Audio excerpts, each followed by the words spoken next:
Hi, I'm Jess from IT, and I'd like to share my smart tip for how you can dress up your cavaletti, jump poles, and ground poles by using duct tape.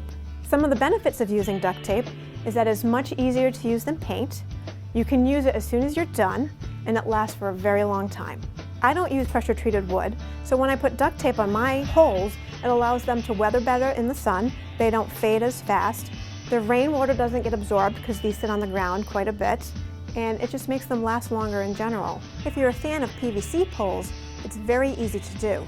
PVC is already white, so if you just pick another color of duct tape, you can dress them up very easily.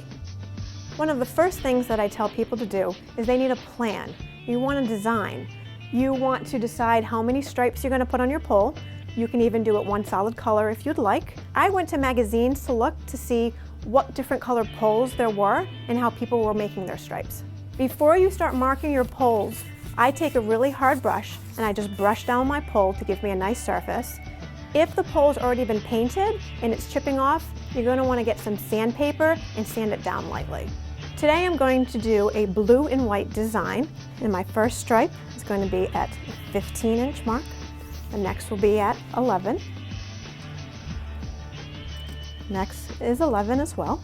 And then my middle is going to be a nice big long 24. And what I want to use this for is for lesson kids. And by having a nice big mark in the middle, I can tell the kids to aim for the middle of the jump, and that helps them learn how to stay in between whatever they're trying to go over. Once I have my middle, I'll do the same pattern that's at one end on the other end. When you're ready to get started, it's much easier to have a second person. The lovely Sarah is going to assist me today. The first thing we're going to do is figure out how long each piece of duct tape should be. I'm going to take my measuring tape and wrap it around so that there's some overlap. About 14 inches will work. Sarah just reeled out my tape. I'm going to measure about where 14 inches is. Right there. When I put the tape on the pole, I'm trying to line up the piece of tape so that it's about 90 degrees with the pole, and that will allow me to have it nice and straight. As I put it around, I'm going to press, and that allows it to stick. Let's do another piece.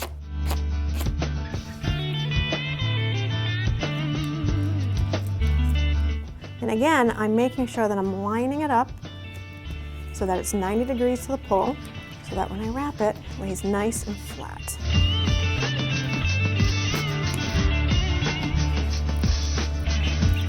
When you get to the next section, to the next stripe, you just change colors and continue on.